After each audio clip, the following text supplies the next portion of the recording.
Nous lisons à partir de l'étude des 10 séphirotes, le volume 1, la partie 1, le chapitre 1, à la page 15 en hébreu, et Istaklut Pnimit, réflexion intérieure, et nous commençons à l'article 5. Comment peut-il y avoir une disparité de forme dans la création en ce qui concerne l'infini Ein Sof? Ces choses sont claires en ce monde-ci, en ce qui concerne l'esprit Nefesh des hommes.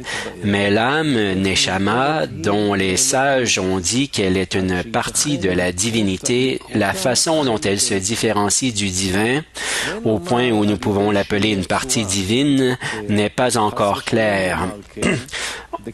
On ne peut pas parler de disparité de forme chez nous Torah, car nous avons déjà dit que la divinité est une lumière simple qui inclut la multitude des formes et leurs inversions dans le monde, les unissant toutes de façon simple, selon le principe de un, unique et unifié, comme nous l'avons vu ci-dessus. Ainsi, comment peut-on imaginer la disparité de forme en ce qui concerne l'âme, la voir différente du divin et séparée de lui pour acquérir enfin une partie de lui? Et en fait, c'est ça la question, dit Rav. Si c'est une partie d'en haut, comment peut-elle être une partie et pas tout? Qu'est-ce qui les différencie et ainsi de suite? Comment peut-il y avoir une disparité de forme dans la création? Demande Rav. En fait, cette question renvoie principalement à la lumière infinie, avant la restriction, car ceci est la réalité qui est en face de nous. Tous les mondes, supérieurs et inférieurs, sont perçus selon deux discernements. Un, le premier est la forme de toute la réalité avant la restriction, où tout était illimité et sans fin. Ce discernement est appelé la lumière d'Ein Sof. 2. Le deuxième est la forme de toute la réalité à partir de la restriction vers le bas, où tout est limité et mesuré. Ce discernement est appelé les quatre mondes Atzilut, Bria, Yatzira et Asiya. On sait qu'aucune pensée ne peut percevoir son essence. Il n'y a en lui ni nom ni dénomination, et ce que l'on ne peut atteindre, comment pourrait-on le nommer? Car le nom indique ce qui est atteint par ce nom. Il est donc évident que pour son essence, il n'y a aucun nom ou dénomination. Tous les noms ou dénominations ne sont que pour sa lumière, laquelle s'étend à partir de lui.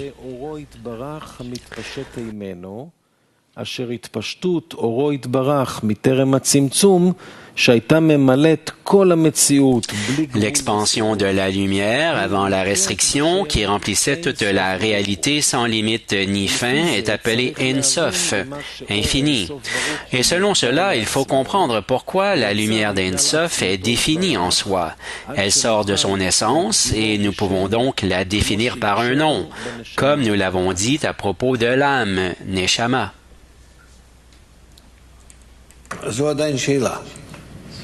Alors c'est encore une question, dit Rav. Comment se peut-il qu'il y ait une différence entre le Créateur et quelque chose?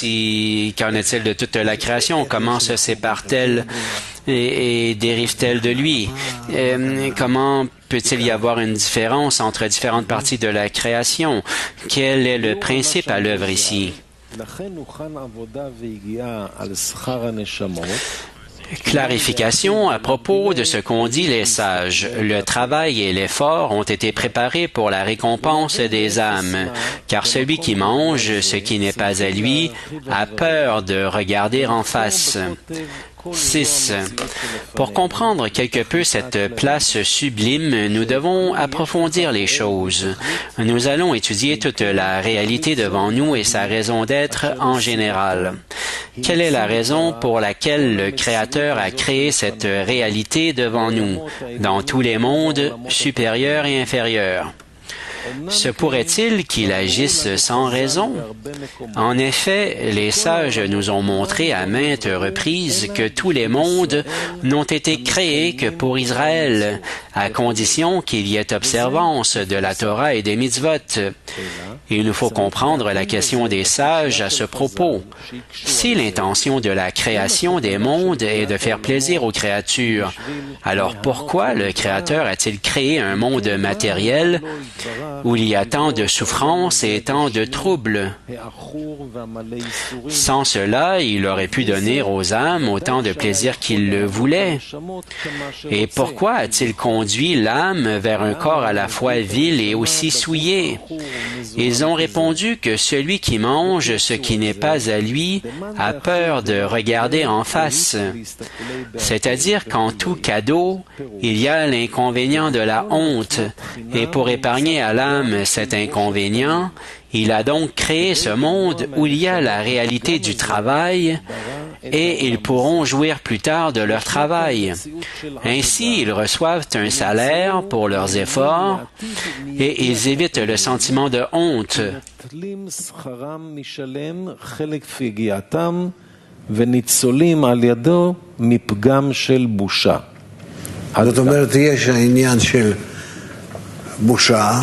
C'est-à-dire qu'il y a cet enjeu de la honte, dit Rav, c'est-à-dire le pain de la honte, de recevoir quelque chose gratuitement, c'est-à-dire que pour que les âmes reçoivent ce que le Créateur a préparé pour elles, et c'est-à-dire qu'elles auront honte. Et qu'est-ce que ça veut dire? Ça veut dire que c'est comme n'importe quoi en ce monde. Aussi en ce monde, Et il faut voir que le Créateur a créé le monde. Alors, pourquoi devrions-nous en avoir honte? Pourquoi devrions-nous avoir honte devant lui, devant celui qui nous a créés? Et pourquoi a-t-il besoin de dissimuler? Pourquoi est-ce que je dois faire quelque calcul que ce soit en ce qui a trait à lui? Et il nous faut comprendre ce que ça veut dire. La honte n'est pas la honte parce que je reçois quelque chose en vain. Non, c'est plutôt que le Créateur a créé cette qualité et qui n'est pas la même honte qu'en notre monde. Mais cette qualité nous aide à ne pas recevoir directement, mais seulement de donner afin de donner, d'atteindre l'équivalence de forme avec lui. Et alors, c'est pourquoi nous apprécions grandement cette sensation de honte qui nous transforme d'être créés à ressemblante au Créateur. Et par là, nous serons appelés Adam, celui qui ressemble au Créateur. Et alors, la Torah et l'effort, le labeur, le travail qu'il nous faut faire, ça nous amène à une récompense. Et la récompense, c'est que nous sommes récompensés du même degré que le Créateur, le même degré que lui. Et alors là, il ne peut pas nous donner directement. D'une part, et d'autre part, il ne pouvait pas nous créer de cette façon pour commencer, parce qu'alors, nous n'aurions pas été capables de différencier entre notre état et son état. Et nous ne nous serions pas ressentis comme des êtres créés. Alors ici, il y a un problème. Le Créateur doit créer l'être créé d'une part pour qu'il soit séparé de lui, et d'autre part, il doit lui donner un état où tout est bon, ce qui est son état, rien de moins. Et il s'avère que c'est pour ça qu'il nous faut être dans deux distinctions, un état opposé à lui et un état similaire à lui. Et ce n'est que là que nous pouvons ressentir notre véritable état complet.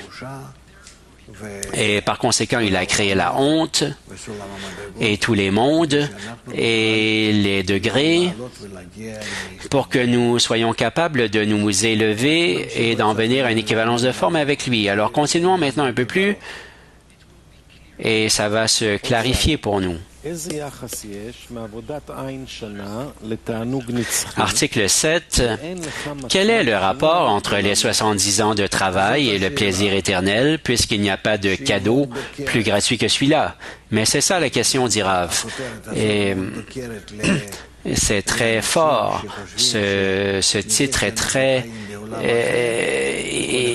il va droit au but pour les gens qui vivent en ce monde et qui pensent que nous vivons le bon genre de vie et on pourrait être un avocat pour soi-même et se défendre et se prétendre être juste et se voir comme juste et bientôt la personne meurt et la récompense qu'elle aurait dû recevoir lui sera révélée pour avoir souffert en ce monde et peut-être faire quelque chose de bon en ce monde, de bonnes actions. Et ici, Bala Soulam dit une vérité très troublante et très dure, c'est-à-dire qu'il n'y a aucun calcul comme tel en ce monde. Tout ça, c'est erroné. C'est-à-dire que nous ne recevons aucune récompense pour vivre en ce monde. Il n'y a pas de jardin d'Éden ou d'enfer après qu'une personne meurt en ce monde, mais plutôt il y a des calculs différents. Et c'est ça qu'il commence à dire avec cet intertitre à l'article 7. Quel est le rapport entre les 70 ans de travail et le plaisir éternel, puisqu'il n'y a pas de cadeau plus gratuit que celui-là?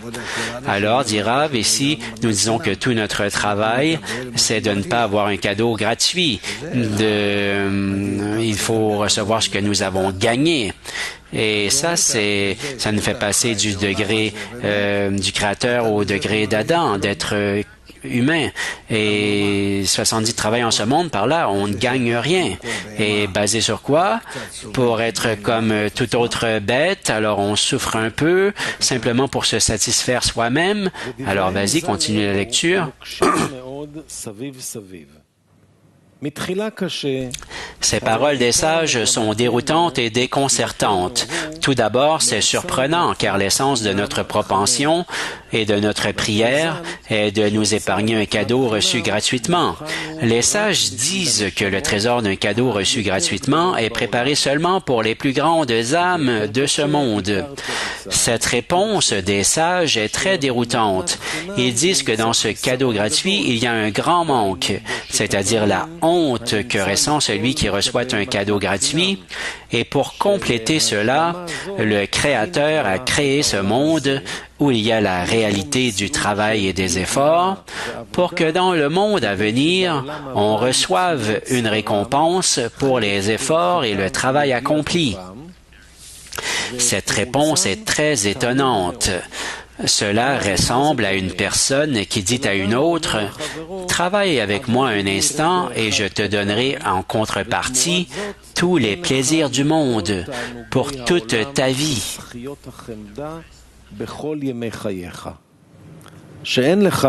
On ne peut recevoir de plus grands cadeaux gratuitement. La récompense n'a aucune commune mesure avec le travail, car on travaille dans ce monde transitoire qui n'a aucune valeur par rapport à la récompense et au plaisir du monde éternel. Quelle valeur peut avoir ce monde face au monde éternel? Et ne parlons même pas de la qualité de l'effort, laquelle n'a aucune valeur par rapport à la qualité de la récompense. Comme il est écrit que le Créateur donnera à chaque juste 310 mondes, etc.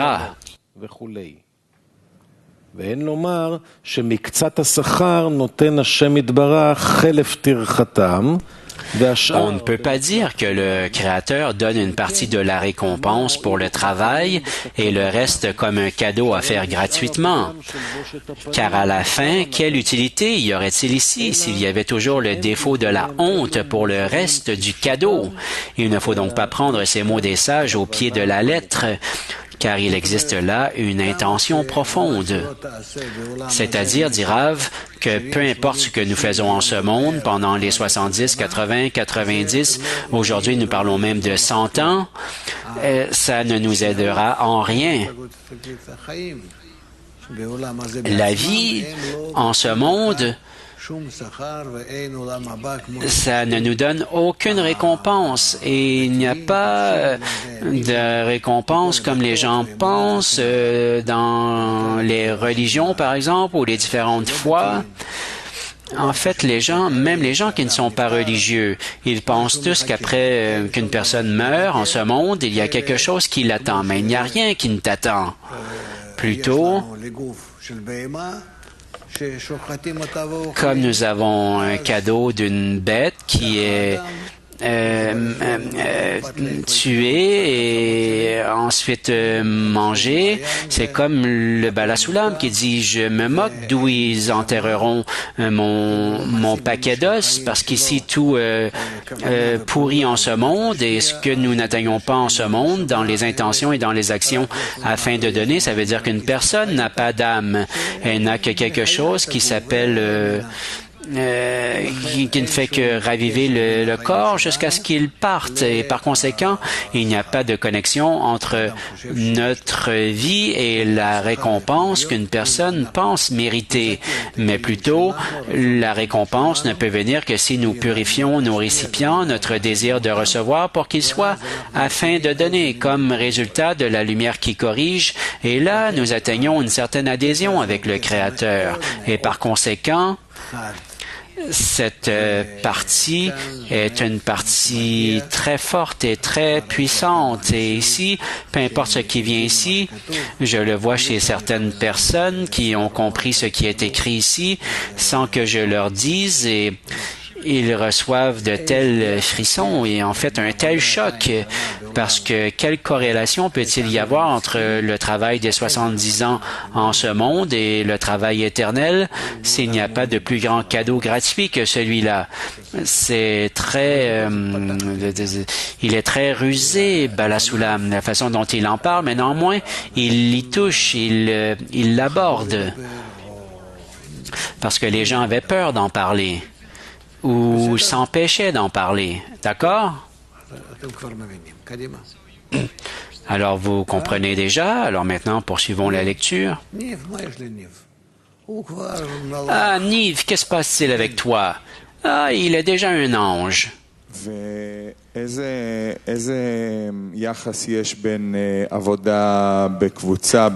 quelle attitude peut-il y avoir entre travailler dans le groupe et l'amour des amis et la récompense du monde à venir? Mais ça dépend, dit Rav, mais c'est toi qui décides.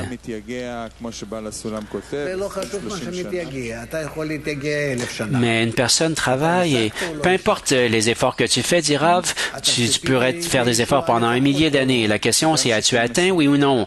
As-tu attendu le salut, oui ou non? Mais une personne qui atteint... Mais une personne, elle atteint tout ce qu'elle atteint, dit Rav.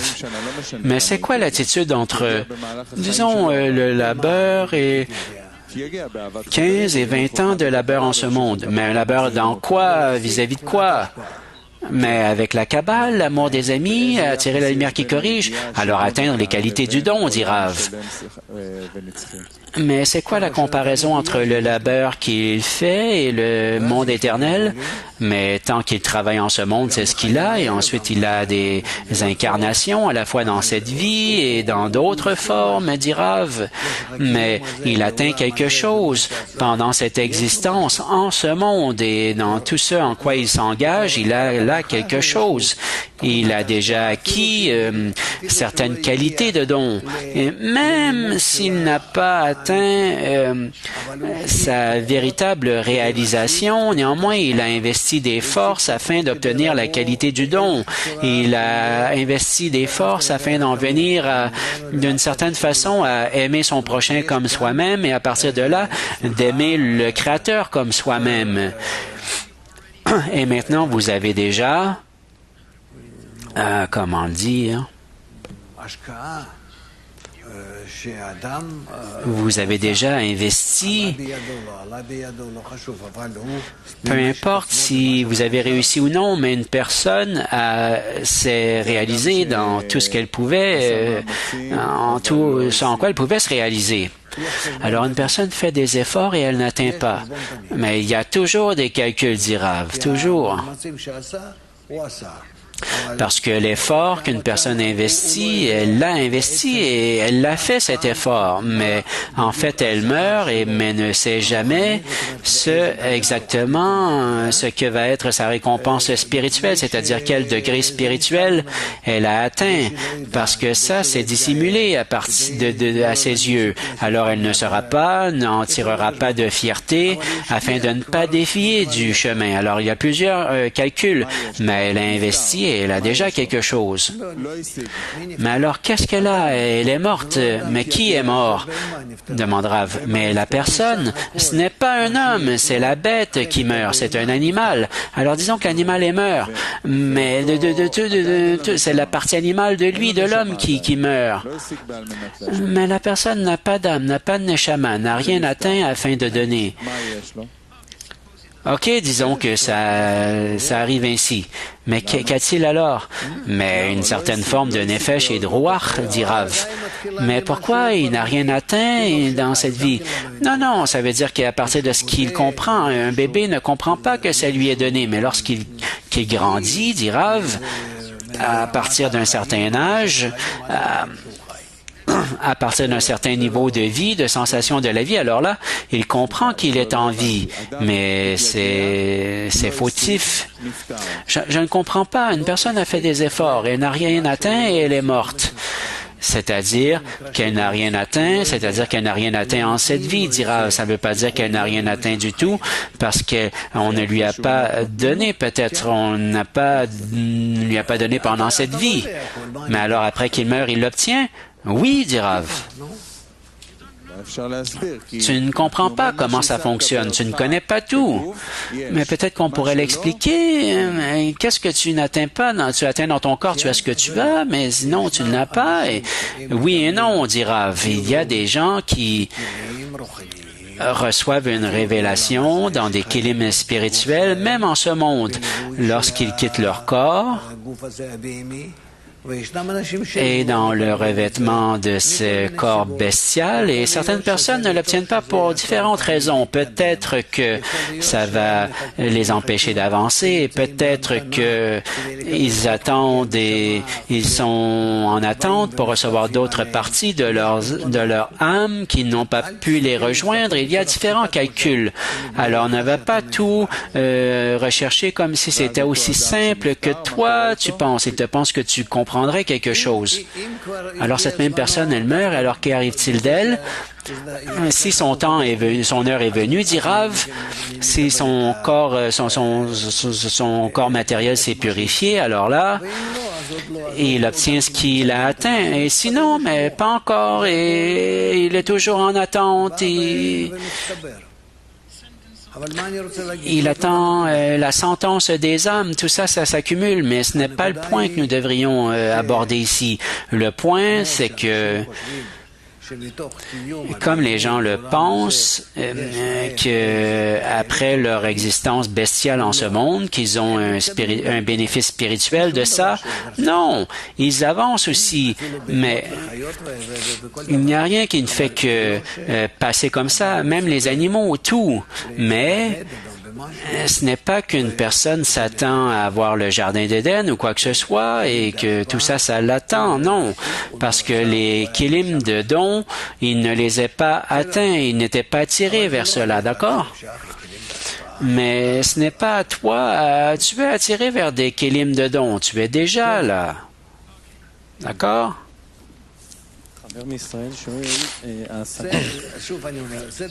Un ami d'Israël demande, je le dis encore une fois, c'est quelque chose de très important, dit Rav.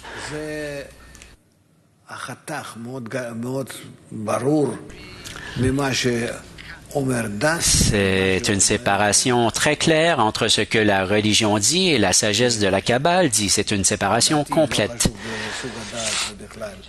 Les religieux, peu importe quelle religion, à l'exception des kabbalistes, les religieux, peu importe qui et où, ils pensent qu'ils meurent et qu'ils reçoivent là le monde à venir qui l'attend. Mais un kabbaliste sait que peu importe où il se trouve, il reçoit à la fin ce en quoi il a investi. Parce qu'en tout et partout, il travaille avec le pain de la honte et il est dit ici, quelle corrélation pourrait-il y avoir entre les 70 années de travail et là où tu n'as pas de plus grand cadeau gratuit que celui-là? Tu comprends comment à chaque fois remplir ton ego, ton désir de recevoir et tout d'un coup tu reçois le monde à venir, mais que voulais-tu en ce monde? Vers quoi étais-tu attiré? Un ami d'Israël demande, l'atteinte d'un kabbaliste, c'est décrit comme un cadeau gratuit. Encore une fois, demande Rav, l'atteinte d'un kabbaliste en ce monde, ça ne s'appelle pas un cadeau gratuit? Non, dit Rav. Parce qu'il a reçu avec une restriction, un massa, la lumière réfléchie, il le fait afin de donner et il se connecte à l'atteinte et il travaille déjà dans la direction d'aimer son prochain comme soi-même. Alors comment se pourrait-il que ce soit un cadeau gratuit?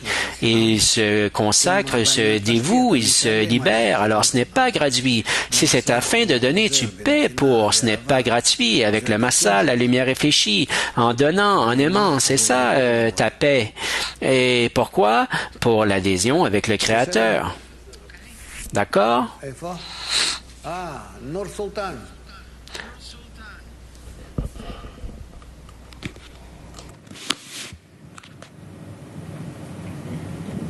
Вот вопрос Нива, если можно, в продолжении. Если все-таки тело умирает и человек Pour continuer la question de Nive, lorsque le corps meurt et il n'a rien atteint,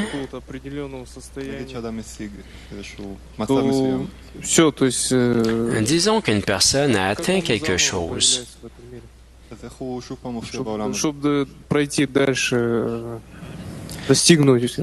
Comment peut-elle faire quelque chose en ce monde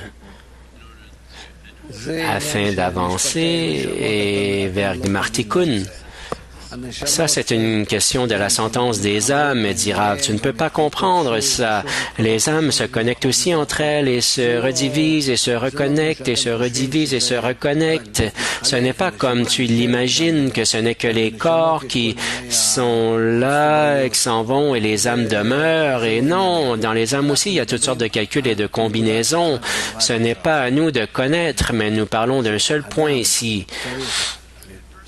C'est qu'une personne devrait travailler en ce monde et dans son état actuel pour transcender son ego, son désir de recevoir, pour atteindre un désir de donner, tant qu'il investit dans le désir de donner et tant qu'il aide les autres à atteindre le désir de donner. C'est ce que Balasoulam dit, que si ce n'est pas pour lui, alors il devrait à tout le moins aider les autres et conformément viendra sa récompense.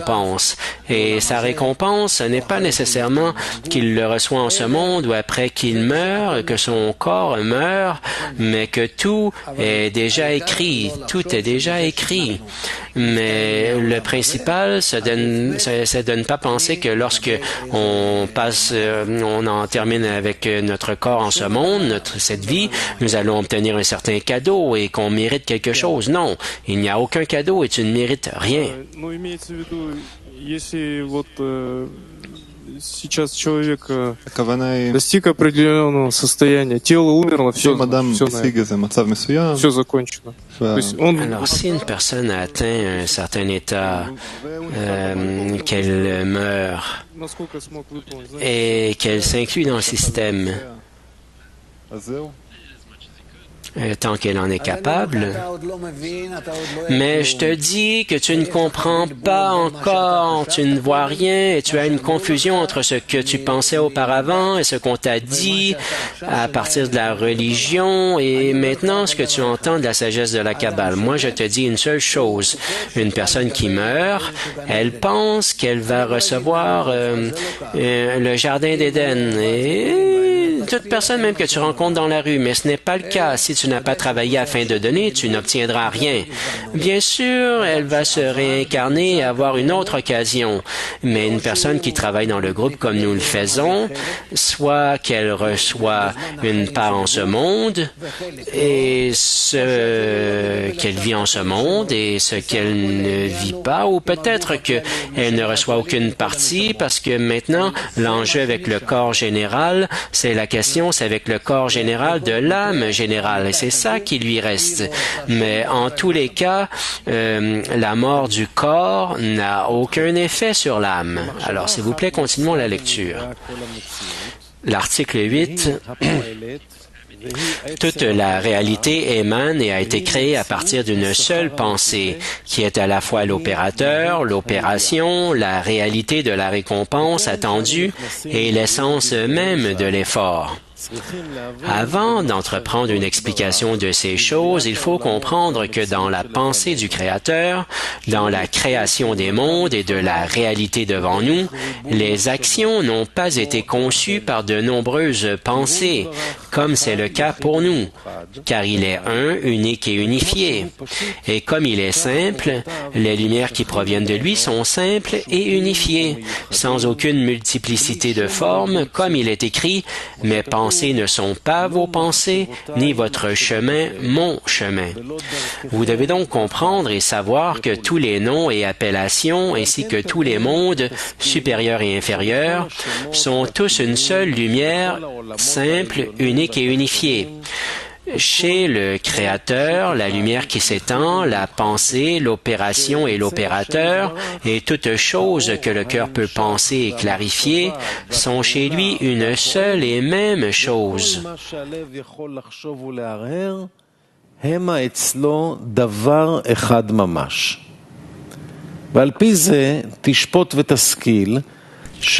Vous pouvez donc juger et comprendre que toute cette réalité supérieure et inférieure, jusqu'à sa complétude à la réparation finale, émane et a été créée par une seule pensée. Cette seule pensée réalise toutes les opérations, elle est l'essence de toutes les opérations, le but et l'essence de l'effort. Elle est par elle-même toute la perfection et la récompense recherchée, comme le Ramban l'explique, selon le principe de un unifié, un unique et unifié. C'est-à-dire que nous avons la pensée de la création, dit Rav, c'est un système, la pensée de la création qui est un système, et nous sommes dans ce système, et tout ce qui arrive, et tous les degrés, et tous les olamotes qui incluent notre monde, et tout est inclus là-dedans, dans cette même pensée de la création. Elle opère sur tous, et elle amène chacun graduellement à une reconnaissance complète. Article 9. La restriction explique comment une opération imparfaite est issue d'un opérateur parfait. Dans les premiers chapitres de ce livre, le Rav, Ari, nous explique longuement que la première restriction est le sujet le plus important et le plus grave, car il est évident que les corruptions et tout ce qui manque, y compris tous les défauts, viennent aussi du Créateur. Comme il est écrit, Yotzer Or ou Boré Choshek. Il forme la lumière et crée l'obscurité. Ainsi, ces corruptions et cette obscurité sont vraiment opposées au Créateur. Comment est-ce donc possible que l'une sort de l'autre et comment peuvent-elles se trouver avec la lumière et le plaisir de la pensée, de la création? Nous ne pouvons pas dire qu'il y ait deux pensées différentes. Alors comment est-ce possible que tout cela sorte du Créateur et arrive jusqu'à ce monde plein d'ordures, de douleurs et de saleté? Et comment est-ce possible qu'elles s'intègrent ensemble dans une seule pensée? Des questions, demande Rav? Questions? Il n'y en a aucune. Ah ben d'accord. Alors pour l'instant, c'est tout ce qu'il nous faut dire. Bien sûr qu'il y aurait davantage à dire à ce sujet, mais bientôt, nous allons repasser là-dessus et vous aurez des questions. Nous passons maintenant au chapitre 2 d'Istaklut Pnimit et nous en sommes à l'article 10 qui explique la pensée de la création. Maintenant, nous allons expliquer la pensée de la création. Il est certain que toute la fin de l'action commence par une pensée préliminaire. Même pour un homme en ce monde qui a beaucoup de pensées, la fin de l'action commence aussi par sa pensée. Par exemple, s'il construit sa maison, il est évident que sa première pensée était relative à la forme de la maison qu'il veut habiter. Donc, l'homme a beaucoup de pensées et d'actions jusqu'à ce qu'il arrive à cette forme finale, et cette forme apparaît lorsque l'action est terminée. Vous voyez donc que toute action commence par une pensée préliminaire. La fin de l'action, qui est le but pour lequel tout cela a été créé, est de faire plaisir aux créatures. On sait que lorsque la pensée du Créateur se termine, elle agit instantanément, car il n'est pas un homme ayant besoin d'agir, mais sa pensée elle-même réalise instantanément toute l'action. Il est donc clair que lorsque le Créateur pense à la création pour faire plaisir à ses créatures, cette lumière se propage de lui instantanément avec la forme, le niveau et toute la mesure des plaisirs inclus dans cette pensée qu'on appelle la pensée de la création. Comprenez bien cela, car les sages ont été brefs là-dessus. Sachez qu'on appelle cette pensée de la création la lumière d'Ein Sof, car pour ce qui est de son essence divine, nous n'avons aucun nom pour le définir.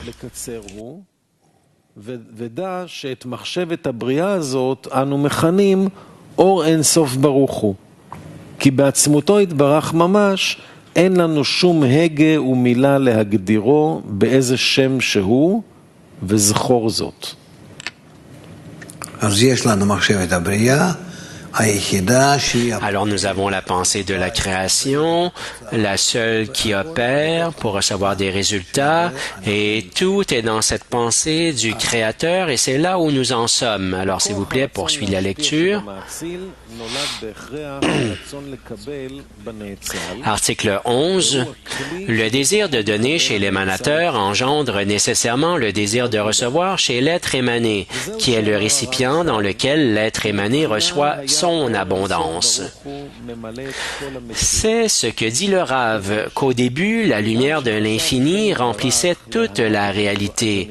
Comme le Créateur a pensé faire plaisir aux créatures, et comme la lumière se propageait et sortait soi-disant de lui, le désir de recevoir ce plaisir a été immédiatement imprimé dans cette lumière.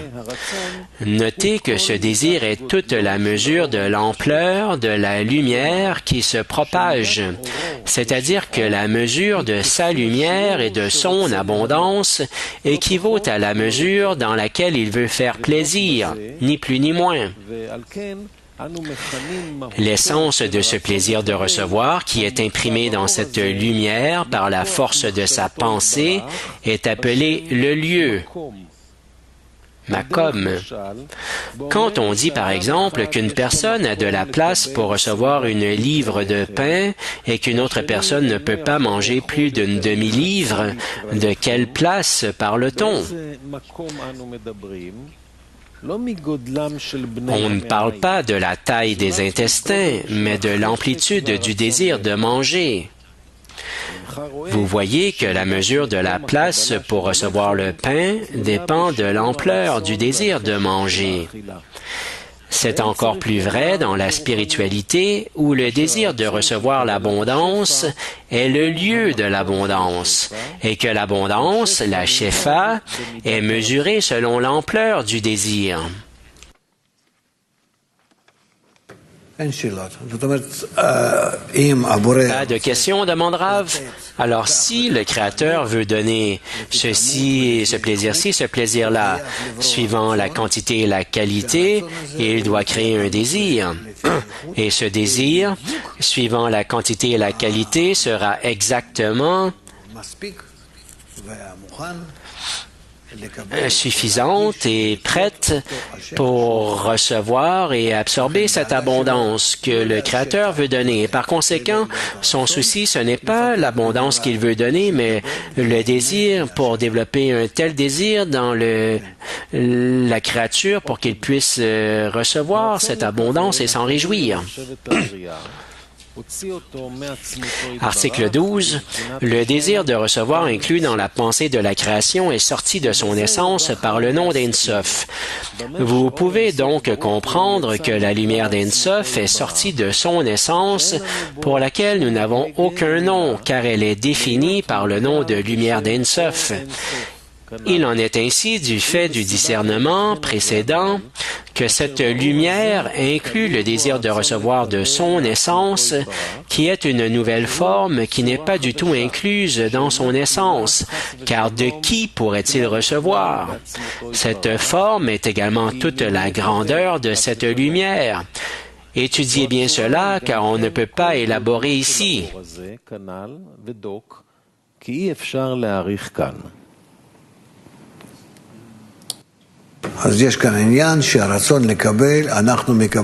Alors, il y a la question ici du désir de recevoir. Nous le recevons d'en haut. Bien sûr qu'il se développe pour une raison en nous. Le créateur qui a créé le désir de recevoir l'a développé et l'a amené à sa forme finale.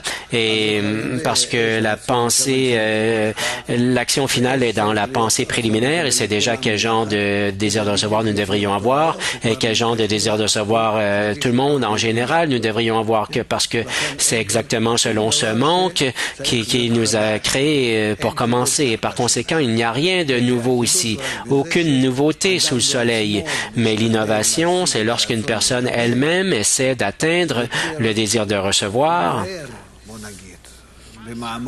plus rapidement, disons-le ainsi, à travers ses efforts, et qu'elle n'attend pas de le recevoir du Créateur. Et ça s'appelle « j'éveille l'aube » et dans une telle mesure qu'il accélère la création pour révéler le désir de recevoir en lui et lui-même veut en venir au Créateur et recevoir de lui afin de lui donner du contentement. Et dans cette différence entre le faire parce qu'il est obligé ou parce qu'il le veut, ça c'est la différence.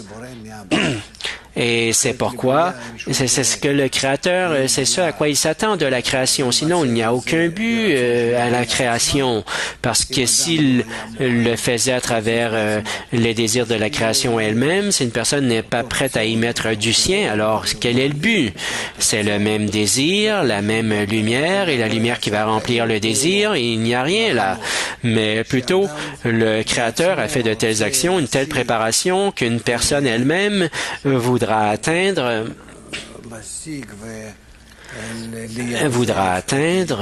et établir son effort d'une telle façon que, en apparence, elle veut stabiliser la création d'une telle façon pour donner du contentement au Créateur. Sinon, elle sent que le Créateur, la divinité, en souffre. Article 13. Avant la restriction, la disparité de forme du désir de recevoir n'était pas discernable. Cependant, dans sa toute-puissance, cette nouvelle forme n'aurait pas été considérée comme un changement de sa lumière. Comme il est écrit qu'avant que le monde n'eût été créé, lui et son nom étaient un. Lui renvoie la lumière qui se trouve dans Ein Sof et son nom réfère au lieu qui est le désir de recevoir de son essence, inclus dans la lumière d'Ein Sof. Il nous dit, lui et son nom sont un, c'est-à-dire que dans son nom, qui est Malchut d'Ein Sof, qui est le désir, c'est-à-dire le désir de recevoir implanté dans toute la réalité qui a été incluse dans la pensée de la création avant la restriction, on ne discerne aucune disparité de forme chez Nutzwira avec la lumière qui le remplit. La lumière et le lieu sont réellement un. S'il y avait eu un changement ou un déficit dans le lieu, Makom, de la valeur de la lumière d'Ein Sof, il y aurait alors eu deux discernements.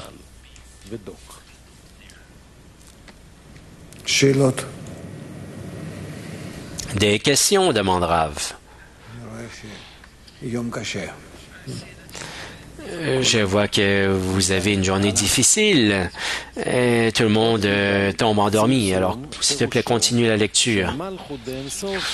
Article 14. Tzimtzum, la restriction, signifie que Malchut d'Ensof réduit le désir de recevoir en elle. La lumière disparaît donc, car il n'y a pas de lumière sans récipient. Ceci est la restriction. Le désir de recevoir inclus dans la lumière d'Ensof, appelée Malchut d'Ensof, qui est la pensée de la création qui se trouve dans Ensof et qui inclut toute la réalité. Cette Malchut s'est parée pour s'élever et arriver à l'équivalence de forme avec son essence.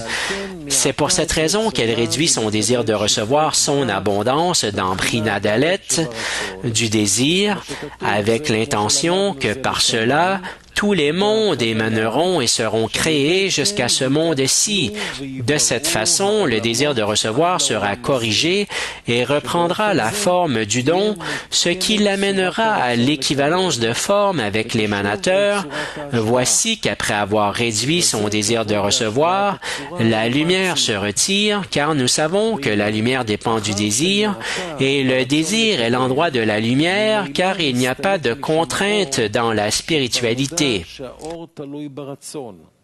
והרצון הוא המקום של האור, כי אין כפייה ברוחניות. זאת אומרת, סך הכל, האור והרצון. Alors, en tout et partout, la lumière et le désir, une cascade ensemble, et la lumière crée le désir, et le ratson, le désir révèle la lumière, et c'est comme ça que les deux opèrent ensemble comme des opposés et comme se soutenant l'un et l'autre. D'accord? Alors, continuons avec le chapitre 3.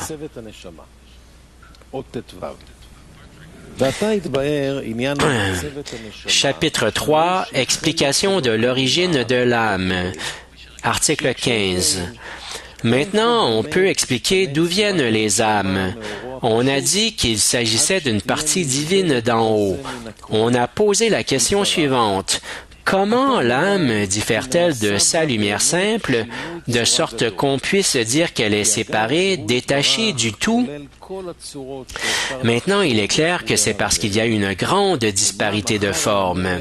Bien que le Créateur inclue en lui toutes les formes que l'on puisse imaginer, il se trouve encore, après ce qui vient d'être dit, une forme qui n'est pas incluse dans le Créateur, c'est-à-dire le désir de recevoir, car de qui pourrait-il recevoir?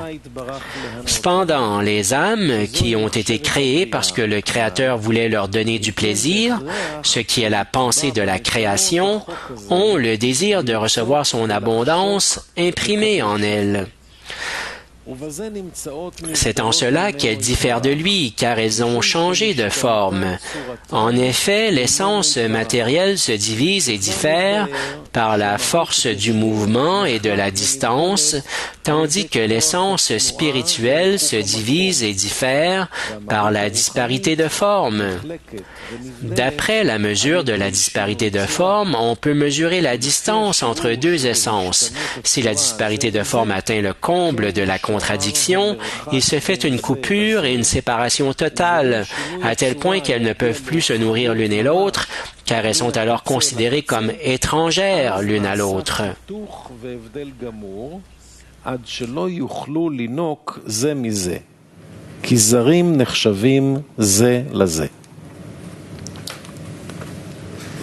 זאת אומרת, יש לנו עניין של השתוות הצורה. C'est-à-dire, dit Rav, que nous avons la question de l'équivalence de forme qui vient après la restriction, le tzimtzum, et il y a une mesure dans l'équivalence de forme, à quel point sont-ils similaires l'un à l'autre dans la forme du don, peu importe quelle est leur nature. Dans leur nature, ils sont opposés, mais tant qu'ils sont au-dessus de la nature, chacun peut donner à l'autre dans une telle mesure que nous examinons la proximité du désir de recevoir dans l'être créé au désir de donner dans le Créateur, et c'est comme ça que nous les mesurons. Alors la pensée de l'âme est telle que qu'elles devront atteindre l'équivalence de forme. Et ça, c'est la pensée de la création qu'elle doit s'implanter. Et en vérité, pour commencer, c'est que l'action finale est dans la pensée préliminaire, mais de la part du Créateur, de son côté, tout est déjà connecté et ils sont déjà intégrés. Mais l'être créé doit découvrir cette chose qui est déjà là et qui a déjà été faite. Il doit la découvrir, cette chose, par ses propres forces. Des questions?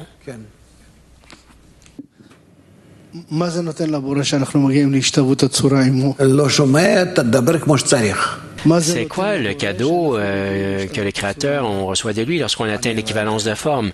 Et il nous donne quoi lorsqu'on atteint l'équivalence de forme avec lui? Je ne sais pas, dit Rav. Nous disons le plaisir, c'est ce que les kabbalistes en disent. Mais ce n'est pas le but de la création. La pensée de la création, c'est de faire bénéficier à ces êtres créés. Lorsque tu donnes au Créateur du plaisir, tu t'en réjouis. Mais alors, c'est la fin de l'histoire, du délice et c'est tout? Oui, tu te réjouis. C'est la pensée de la création, c'est de bénéficier à ces créatures, dit Rav, c'est de leur donner du délice et la créature elle-même se réjouit du fait d'apporter du plaisir au Créateur. Mais alors là, elle fait du plaisir au Créateur, elle le réjouit. Oui, du fait de ressentir le Créateur, dit Rav. Mais qu'est-ce qu'elle lui donne? Qu'est-ce que ça donne lorsque une personne ressent le Créateur? Mais il donne au Créateur du plaisir, dit Rav. Mais il y a quelque chose de plus profond ici. Oui, d'accord, alors il y a quelque chose de plus profond. Et alors quoi? Nous parlons au niveau où nous pouvons le comprendre et où nous pouvons en parler. Et qu'est-ce que nous comprenons de plus que le plaisir dont nous parlons ici? Nous comprenons qui est le Créateur, qui est la créature, qu'ils se donnent l'un à l'autre. Alors nous disons pour l'instant que c'est ça que nous pouvons en dire.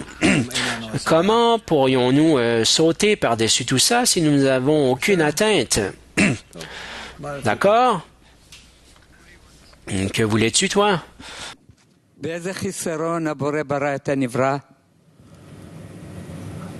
Et quelle carence le Créateur a-t-il créé? Avec quelle carence a-t-il créé l'être créé? Le Créateur a créé l'être créé à partir de son désir de bénéficier à sa création. Ce n'est pas une carence, dit Rav. C'est en raison de la nature du bon de faire le bien.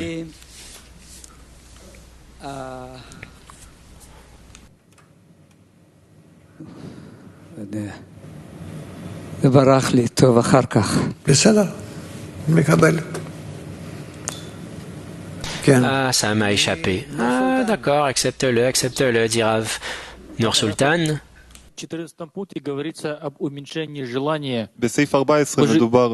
Уже обычно говорим сокращение намерения, а вот что имеется в виду в этом пункте? À l'article 14, nous disons que lorsque le désir se diminue, qu'est-ce que ça veut dire? Je ne comprends pas ce qu'il dit là, dit Rav. בסעיף 14, י"ד, כתוב שהרצון קטן. À l'article 14, nous disons que le désir diminue. La restriction a été faite, dit Rav, ça veut dire que Malchut d'Ensof a diminué son désir de recevoir. Et ensuite, la lumière est disparue parce qu'il n'y avait pas de lumière sans cli. Mais elle a diminué son désir, c'est-à-dire qu'elle a diminué l'utilisation du désir et pas le désir lui-même. Vous comprenez? Le désir n'a pas été diminué. Nous parlons toujours de la façon dont nous l'utilisons. Le désir peut même être plus grand.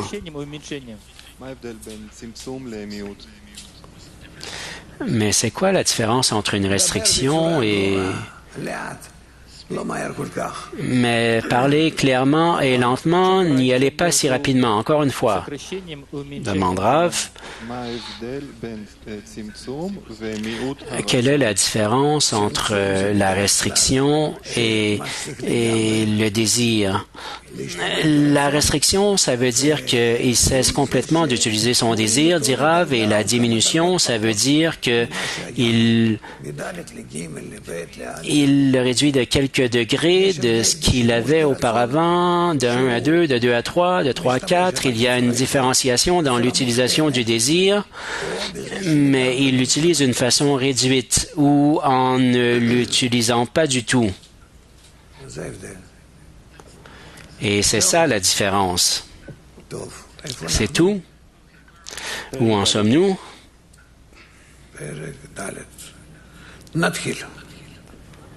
פרק ד' Chapitre 4, commençons la lecture, dit Rav.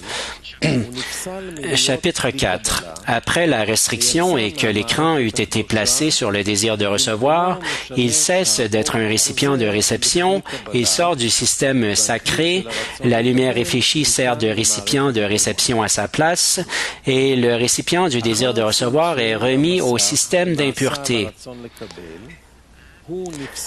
Article 16. Après que la restriction et l'écran eurent été placés sur ce récipient appelé le désir de recevoir, il s'annule et sort du système sacré et à sa place, la lumière réfléchie devient le récipient de réception. Sachez que c'est là toute la différence entre Abia de Kedusha et Abia de Touma, impureté, car les récipients de réception de Abia, de Kedusha, de sainteté viennent de la lumière réfléchie, corrigée en équivalence de forme avec Ein Sof, tandis qu'Abia de Tuma'a, impureté, utilise le désir de recevoir restreint qui est une forme opposée à Ein Sof. C'est pour cela qu'il est coupé et séparé de la vie des vies, qui est Ein Sof. משמשים עם הרצון לקבל שנצטמצם שהוא צורה הפוכה מאין סוף. ועל ידי זה הם נחתכים ונבדלים מחיי החיים שהוא אין סוף. זאת אומרת, יש לנו רצון לקבל על מנת להשפיע, על ידי איזה פעולות. C'est-à-dire que nous avons un désir de recevoir afin de donner et par quelle action est-ce qu'elle transfère d'un désir de recevoir afin de recevoir et la Abia d'impureté a été créée contre Abia de la sainteté et l'un est fait à l'encontre de l'autre pour que nous soyons capables entre les deux, entre la gauche et la droite, où dans la gauche nous avons des récipients de réception et sur la droite nous avons l'intention afin de donner et là, en utilisant les récipients de réception avec l'intention afin de donner, nous pouvons graduellement en venir à l'équivalence de forme avec le Créateur. Ah, je ne peux plus parler davantage aujourd'hui, dit Rav, mais j'ai déjà beaucoup parlé et oui.